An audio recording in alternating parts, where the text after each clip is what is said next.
Hello everyone, good morning. आज के इस वीडियो में हम लोग इकाई अंक के बारे में पढ़ने वाले हैं। एक छोटे से वीडियो के माध्यम से हम लोग इकाई अंक से रिलेटेड जितने भी इम्पोर्टेंट कॉन्सेप्ट्स हैं उनको हम लोग करेंगे। ठीक है, यह एक ऐसा टॉपिक है जहां से सभी कॉम्पिटिटिव एग्जाम में खूब प्रश्न पूछे जाते हैं, तो वीडियो को आप लोगों को शुरू से अंत तक देखना है। फिर आज के बाद से आपको इकाई अंक से रिलेटेड कोई प्रॉब्लम नहीं आएगी। तो चलिए शुरू करते हैं। देखेंगे सबसे पहले हम बात करेंगे इकाई अंक के बारे में। तो मान लीजिए अपने पास कोई संख्या है, जैसे यहाँ पर हमने लिखा हुआ है 42,356। तो किसी भी संख्या का दाएं साइड से जो पहला अंक होता है वो उस संख्या का इकाई अंक होता है। जैसे 42,356 में देखेंगे तो दाहिने से 6 जो है ये पहला अंक है, अगर दाएं साइड से हम जा रहे हैं। ठीक है, तो इस संख्या का इकाई अंक कौन हुआ? 6। तो इस इकाई अंक से रिलेटेड जितनी भी बातें होती हैं, जितने भी कॉन्सेप्ट्स हमको पढ़ना, उन सारी चीज़ों की हम चर्चा करेंगे। जैसे आपको पता हम लोग पढ़ते हैं इकाई, दहाई, सैकड़ा, हज़ार, 10,000, इस तरह से हम लोग पढ़ा करते हैं। ठीक है, तो किसी भी संख्या का दाएं से जो पहला अंक है वो क्या होता है? उसका इकाई अंक। और आज इसी इकाई अंक से रिलेटेड हम लोग सारी बातें करेंगे। क्लियर है? तो चलिए आगे बढ़ते हैं। देखिएगा, मान लीजिए यहाँ पर जैसे पहले प्रश्न में देखिए 542 से जोड़ा गया 676 में, फिर जोड़ का चिन्ह 469, फिर जोड़ का चिन्ह 412। ठीक है, तो इस तरह से आप देख रहे हैं यहाँ पर क्या हुआ, तो कई सारी संख्याओं का योग लिखा हुआ है। तो हमें पता है कि जब हम इन संख्याओं का, ये जो जितनी संख्याएं दी हुई हैं, अगर हम इन सब का योग करते तो हमें एक संख्या ही मिलेगी। ठीक है, मिलेगी ना। तो अगर हमें एक संख्या मिलती है तो उस संख्या का इकाई अंक क्या होगा? हमें मालूम है 542 भी एक संख्या है, 673 भी एक संख्या है, 469 भी एक संख्या है, 412 भी एक संख्या है। तो इन सबको अगर हम जोड़ेंगे तब भी हमें एक संख्या ही मिलेगा। अब वो संख्या इनसे अलग होगी तो अब उस संख्या का इकाई अंक क्या होगा? तो ऐसे प्रश्नों को हमें करना होता है। और तो हम कैसे जल्दी बता सकते? तो अगर इस तरह का प्रश्न पूछे तो हमें मालूम है कि अगर हम सभी संख्याओं के इकाई अंक को जोड़ दें तो हम उस संख्या का, जो हमें संख्या अंत में मिलेगी, उसका इकाई अंक हम लोग बता सकते हैं। जैसे यहाँ पर 2 है तो 2 में हम जोड़ देंगे किसको? 9 को। तो 9 2 11, 3 14 और 2 16। तो सभी के इकाई अंक को जोड़ने के बाद मिला 16। तो 16 का इकाई अंक जो है वो कितना होता है? 6। तो हम कह देंगे कि सभी संख्याओं का योगफल का जो इकाई अंक होगा वो कितना होगा? 6। तो ये तो हम आसानी से बता सकते हैं। इसी तरह से यहाँ पर देखिए दूसरे प्रश्न में, तो जैसे 542, 673, 469, 412, अब की बार जोड़ में नहीं है, इनको गुणा के रूप में लिखा गया। तो अब देखिए ये भी एक संख्या, ये भी संख्या, ये भी संख्या, ये भी एक संख्या है, लेकिन सबका गुणा करने पर भी एक संख्या मिलेगा। तो उस संख्या का इकाई अंक क्या होगा ये हमें बताना है। तो यहाँ भी हम सभी संख्याओं के इकाई अंक में अगर गुणा कर देते तो आसानी से हम बता देंगे। जैसे देखिए 2 9 18, 18 3 54, 54 2 108, और 108 का इकाई अंक कितना होता है? 8। तो हम कह देंगे कि इन सभी संख्याओं को गुणा करने के बाद जो गुणनफल मिलेगा तो इकाई अंक उसका कितना होगा? 8। ये तो हम आसानी से बता सकते। लेकिन अगर आप तीसरे प्रश्न को ध्यान से देखें तो यहाँ पर लिखा हुआ 124 है, 120 है, 175, यहाँ देखें 124, 120, 175। तो इन सभी के ऊपर कुछ ना कुछ घात है। यहाँ 124 के ऊपर 36 है, यहाँ 120 के ऊपर देखिए 45 है, 175 के ऊपर यहाँ 25 है। तो अब अगर ऐसी संख्याएं दी हुई हों, ठीक है, और संख्या के ऊपर कुछ ना कुछ पावर दिए गए हों और पूछ रहा है कि अब गुणा करने के बाद इसका इकाई का अंक क्या मिलेगा, ये हमें बताइए, तब हमें ऐसे प्रश्नों को करने के लिए दिक्कत आएगी अगर हम कंसेप्ट को नहीं जानते हैं। तो ऐसे प्रश्नों को हम किस तरह से 5 सेकंड के अंदर इनके इकाई अंक बताते हैं, कितनी जल्दी हम इकाई अंक बता पाएंगे, वो चीज़ें हमें सीखनी है। ठीक है, तो चलिए हम कंसेप्ट को हम लोग समझते हैं। तो देखेंगे अगर कोई संख्या है अपने पास, ठीक है, और उस संख्या का इकाई अंक या तो 0 हो, चाहे 1 हो, या 5 हो, या 6 हो, कोई भी संख्या हो, अगर उस संख्या के इकाई अंक, जैसे यहाँ देखिए पहले एग्जाम्पल से ही समझाते हैं आपको। पहला एग्जाम्पल देखिए हमने लिखा हुआ है क्या? यहाँ पर है 120, और 120 का पावर कितना है? 104।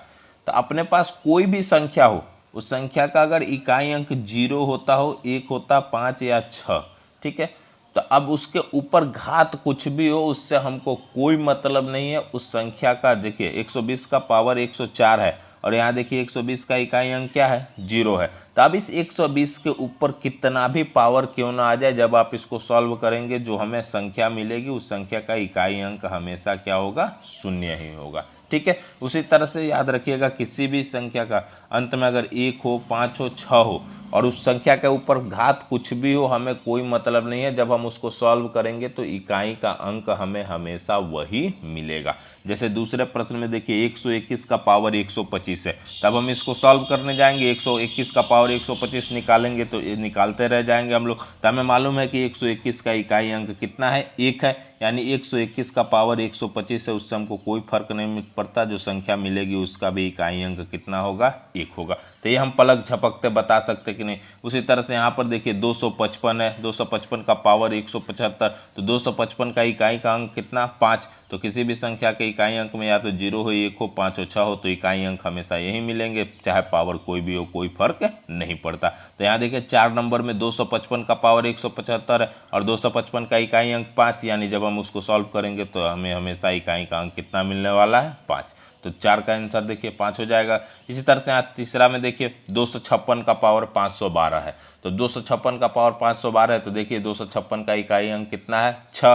तो हमें जाहिर सी बात है कि 256 का पावर 512 है, तो जब इसको सॉल्व करेंगे तो हमें इकाई का अंक, जो संख्या मिलेगी उसका इकाई का अंक कितना होगा, 6। तो अब हमें ऐसे प्रश्नों को बनाने की कोई ज़रूरत नहीं पड़ती।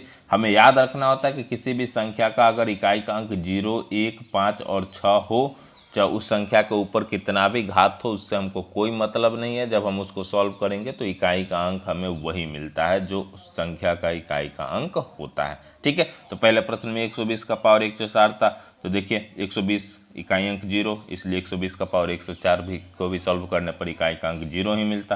क्लियर है। तो किसी भी, याद रहेगा, किसी भी संख्या का इकाई अंक 0, 1, 5, 6 हो तो उस संख्या के ऊपर कोई भी घात हो, हमको उससे कोई मतलब नहीं है। उस संख्या का जो नए संख्या हमें मिलेगी उसका इकाई अंक वही होगा जो इस संख्या का इकाई अंक होता है। क्लियर है। चलिए आगे बढ़ते हैं। अब देखेंगे, अब हम बात करते हैं अगर कोई संख्या है और उस संख्या का इकाई अंक कितना हो, 4 हो।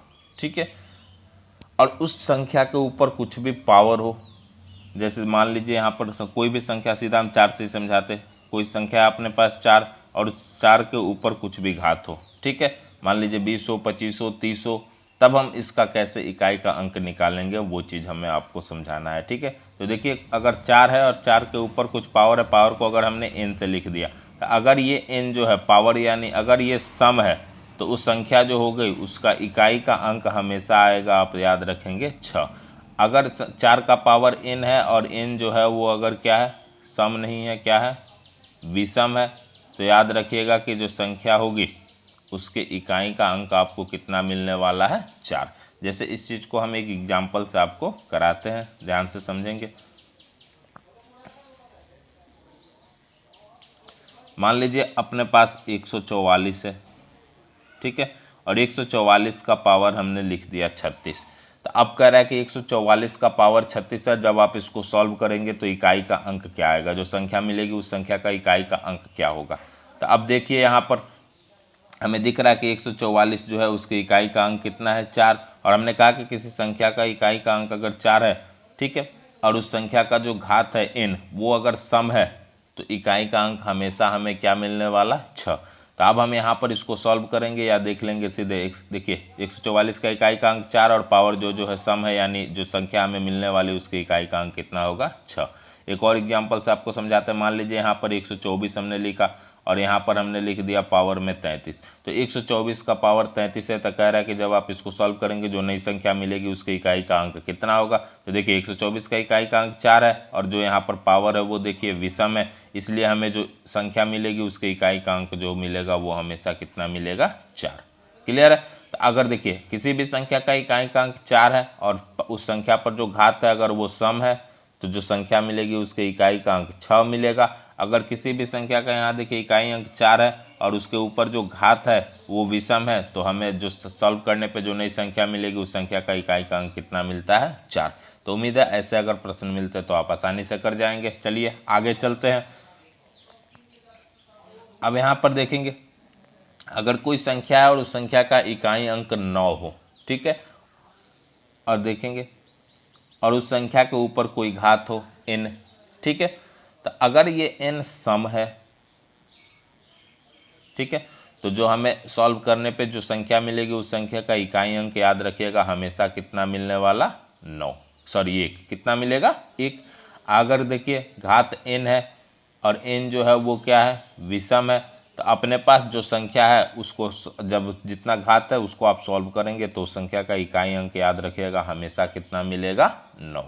क्लियर है। तो किसी भी संख्या का इकाई अंक 9 हो और घात देखिएगा अगर सम है तो हमें पता चलेगा कि सॉल्व करने के बाद जो संख्या मिलेगी उसका इकाई अंक हमेशा 1 मिलेगा। अगर घात विषम है तो सॉल्व करने पर हमेशा इकाई का अंक क्या मिलेगा 9। तो चलिए इसको भी एक एग्जाम्पल से हम लोग क्लियर कर लेते हैं। मान लेते हैं अपने पास संख्या है 129, ठीक है, और 129 का पावर यहाँ पर हमने लिखा 24। अब कह रहा है कि इसको सॉल्व करने पे जो संख्या मिलेगी उसका इकाई का अंक बताइए। तो देखिए 129 का इकाई का अंक 9 है और यहाँ पर घात जो है वो सम है, तो हमें मालूम चल गया कि जो संख्या मिलेगी उसका इकाई का अंक कितना होगा 1। आसानी से हम बता देंगे। उसी तरह से मान लीजिए अब की बार हमने यहाँ पर लिख दिया, चलिए 49 हमने लिख दिया और हमने कहा कि 49 का पावर 23। अब इसको सॉल्व करिए और सॉल्व करके हमें बताइए कि इकाई का अंक कितना होगा। तो आप देख लीजिए 49 का इकाई अंक 9 नज़र आ रहा और यहाँ पर जो पावर है 49 पे वो विषम है, तो जाहिर सी बात है कि जब हम इसको सॉल्व करेंगे जो संख्या मिलेगी उसके इकाई का अंक क्या मिलने वाला 9। ठीक है, तो ऐसे हम लोग काफ़ी आसानी से बता सकते हैं, कुछ भी यहाँ सॉल्व करने की ज़रूरत नहीं है। तो हमें बस ये छोटे छोटे रूल याद रखने कि किसी भी संख्या का इकाई अंक 9 है और 9 जो संख्या है उसके ऊपर कोई घात है, तो अगर घात सम है तो हमें इकाई का अंक हमेशा 1 मिलेगा। अगर घात विषम है तो हमें इकाई का अंक हमेशा क्या मिलेगा 9 मिलेगा। क्लियर है। तो अब 9 से रिलेटेड जो भी होगा क्वेश्चन आप आसानी से कर सकते हैं। चलिए आगे बढ़ते हैं। अब देखेंगे हमने 0, 1, 5, 6 देख लिया, 4 और 9 को देख लिया। अब उसके बाद बच जा रहे हैं कौन कौन से, तो 2, 3, 7, 8। ठीक है, तो अब यहाँ पर आपको ध्यान रखना है कि कोई भी संख्या है और संख्या का इकाई अंक अगर 2 है, 3 है, 7 और 8 है, वैसे ये रूल जो हम बताने जा रहे हैं ये सभी पे अप्लाई होता है। ठीक है, लेकिन उधर हमने जो बताया उससे हम आसानी से पकड़ सकते हैं और ये जो थोड़े अलग हो जाते तो इनके लिए भी हम ये तरीका लगा सकते हैं। ठीक है, तो जैसे हम समझा रहे ध्यान से समझिएगा। किसी भी संख्या का इकाई अंक अगर क्या हो 2, 3, 7 और 8 हो, ठीक है, और उस संख्या के ऊपर कुछ ना कुछ घात दिए गए हों, तो वैसे संख्या का हम जो इकाई अंक हमें निकालने के लिए दिया जाता है उनके ऊपर अगर कुछ घात होते हो तो कैसे हम लोग निकालते। तो देखिएगा ऐसे प्रश्न अगर दिए जाए तो जो भी संख्या रहती उस संख्या का अगर इकाई अंक में क्या रहना चाहिए 2, 3, 7 और 8, तो उस संख्या के ऊपर जो घात रहता है उस घात में, घात को देखिए हमने n से दर्शाया, उसमें हमें क्या करना होता है तो 4 से भाग दे देना होता है, 4 से भाग दे देना होता है किसमें, घात में। अगर 4 से भाग देने पर शेषफल 1 आता है तो यहाँ जो संख्या है उस संख्या के इकाई अंक पे वो शेषफल चढ़ा देते हैं और सॉल्व करने पर जो भी आता है उसका इकाई अंक वही आंसर हो जाता है। ठीक है, अगर शेषफल 2 आता तो यहाँ देखिएगा इकाई का अंक जो होगा उस पर वो 2 लिख देंगे, 3 आता तो इकाई अंक पे 3 लिख देंगे, किसके इकाई अंक पे, संख्या पे। भाग किस में देना, तो घात में। ठीक है, अगर घात में भाग देने पर शेषफल 0 आता है तो जो संख्या का इकाई अंक होगा उसके ऊपर हम देखिए पावर कितना चढ़ाएंगे, 4। इस चीज़ को हम आपको एग्जाम्पल से समझाते हैं। देखिए यहाँ पर जैसे पहला प्रश्न हमने लिखा हुआ है 133 है और 133 का पावर देखिए कितना लिखा हुआ है 46।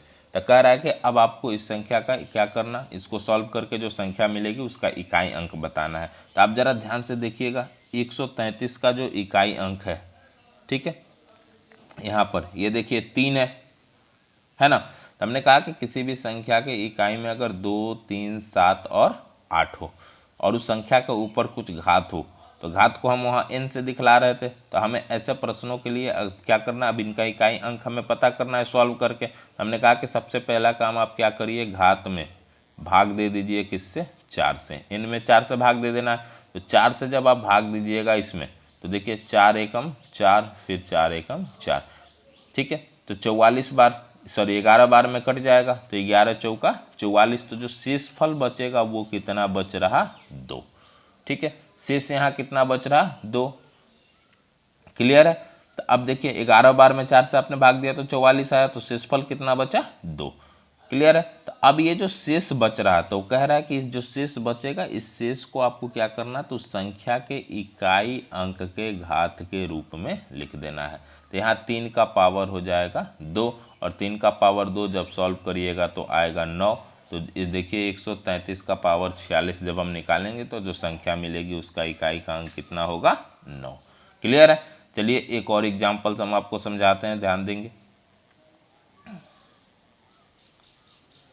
यहाँ देखिए जैसे दूसरा प्रश्न है, यहाँ पर लिखा हुआ 122 का पावर 125। तो अब देखिए 122 का इकाई का अंक 2 है। तो अब एक कह रहा है कि 122 का पावर 125 है। अब इसको सॉल्व करिए और जो संख्या मिलेगी उसका इकाई का अंक बताइए। तो हमने कहा कि आपको कुछ नहीं करना है, जो घात है 125 इसमें सीधे भाग दे दीजिए, किससे, 4 से। 4 से आप भाग दे देंगे और जो शेषफल बचेगा उसको पावर के रूप में लिख देंगे इकाई अंक के ऊपर। तो 4 से यहाँ भाग दीजिए तो ये 3 बार में जाएगा, 12, 5 उतरेगा, फिर 4 एकम 4। ठीक है, तो 124, 31 चौका 124 हो गया, तो शेष बचा 1। तो अब जो शेष बचा, शेष कितना बचा, 1। तो उस 1 को क्या करेंगे, तो इकाई अंक के ऊपर घात के रूप में लिख देंगे, यानी 2 का पावर 1 सॉल्व करिएगा तो आएगा 2। यानी 122 का पावर जब आप 125 निकालिएगा तो इकाई का अंक कितना मिलेगा, 2। चुटकी में हम लोग बना सकते हैं ऐसे प्रश्न। अभी चलिए तीसरे एग्जाम्पल को भी समझा देते हैं, बाकी 2 का आप कमेंट में करके भेजेंगे इकाई अंक निकाल के। ठीक है, चलिए जैसे देखिए 3 नंबर, यहाँ पर 37 का पावर 27 है। तो 37 का इकाई का अंक आप देखिए कितना है, 7 है ना। तो अब आपको क्या करना है, 37 का पावर 27 से कह सॉल्व करके जो संख्या मिलेगी इकाई का अंक बताइए। तो हमें क्या करना है, जो पावर है 27 है ना, इसमें 4 से भाग दे देंगे। तो हमें मालूम है 4 छक 24, 6 बार में जाएगा, यानी 27 में से जब 24 जाएगा तो शेष कितना बचने वाला, 3।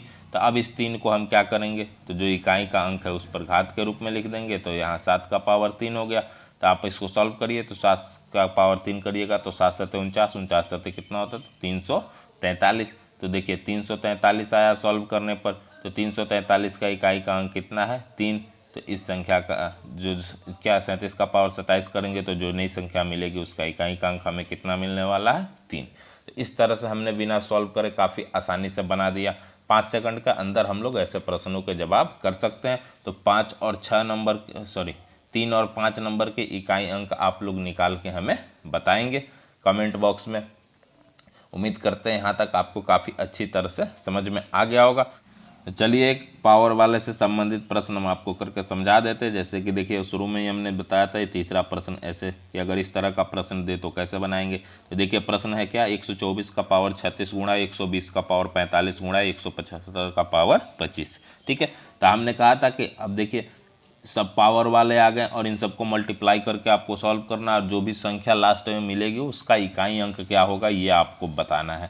तो ऐसे प्रश्न हम कैसे चुटकियों में करेंगे वो देख लीजिए। तो देखिए 124 का यहाँ इकाई अंक कितना है, 4। और हमने कहा था कि किसी भी संख्या का इकाई अंक 4 हो और उस संख्या के ऊपर जो घात है अगर वो सम है, ठीक है, तो इकाई का अंक जो मिलेगा वो हमेशा कितना मिलेगा, 6। तो 124 का पावर 36 है तो इसका इकाई अंक कितना मिल जाएगा, 6। फिर यहाँ गुणा का चिन्ह लगा देंगे। अब 120 का पावर 45 है तो हमने कहा कि किसी भी संख्या का इकाई अंक 0 है और उस संख्या के ऊपर कोई भी घात है उससे हमको कोई फर्क नहीं पड़ता, सॉल्व करने पर हमेशा इकाई का अंक वही मिलेगा जो उस संख्या का इकाई अंक है। तो 120 का इकाई अंक 0 है तो 120 का पावर 45 है तो उसका भी इकाई अंक कितना होगा, 0। ठीक है, फिर यहाँ पर गुणा का चिन्ह लगाएंगे। अब यहाँ पर देखिए 175 का पावर 25 है तो हमने कहा था किसी भी संख्या का इकाई का अंक अगर 5 है और उस संख्या के ऊपर कोई भी घात है हमको कोई मतलब नहीं है उससे, उस संख्या का भी इकाई अंक वही होगा, सॉरी जो मतलब एक जो संख्या है उसको सॉल्व करने के बाद जो उस पर घात लिखा हुआ उसको सॉल्व करने के बाद जो संख्या मिलेगी तो उसका भी इकाई अंक वही होगा जो उस संख्या का इकाई अंक है। तो यहाँ पर देखिए आप ध्यान से 175 का इकाई अंक 5 है और 175 का पावर 25 है तो यहाँ भी इकाई अंक जो मिलेगा वो आपको हमेशा क्या मिलेगा, 5 ही मिलेगा। क्लियर है। तो संख्या का देखिए अंतिम अंक 0 1 5 6 है तो संख्या के ऊपर कोई भी घात है हमको मतलब नहीं है, सॉल्व करने के बाद इकाई का अंक वही मिलेगा जो उस संख्या का होगा। ये चीज़ें हमने आपको समझाया था। तो अब आप यहाँ पर देखिए 6 गुणा 0 गुणा 5, तो जब इन सबको आप गुणा करिएगा किसी भी संख्या में 0 से गुणा तो हमेशा वैल्यू जो आता है वो कितना आएगा, 0। तो जब आप इन सभी को सॉल्व करेंगे तो इकाई का अंक आपको क्या मिलने वाला है, 0। तो इस तरह से ऐसे प्रश्न को हम लोग चुटकियों में सॉल्व कर लेते। तो उम्मीद करते हैं वीडियो आपको काफ़ी पसंद आया होगा। अब ऐसे अगर प्रश्न आपके सामने आते तो काफ़ी आसानी से आप कर जाएंगे। तो आज के वीडियो को यहीं पर हम ख़त्म करते हैं।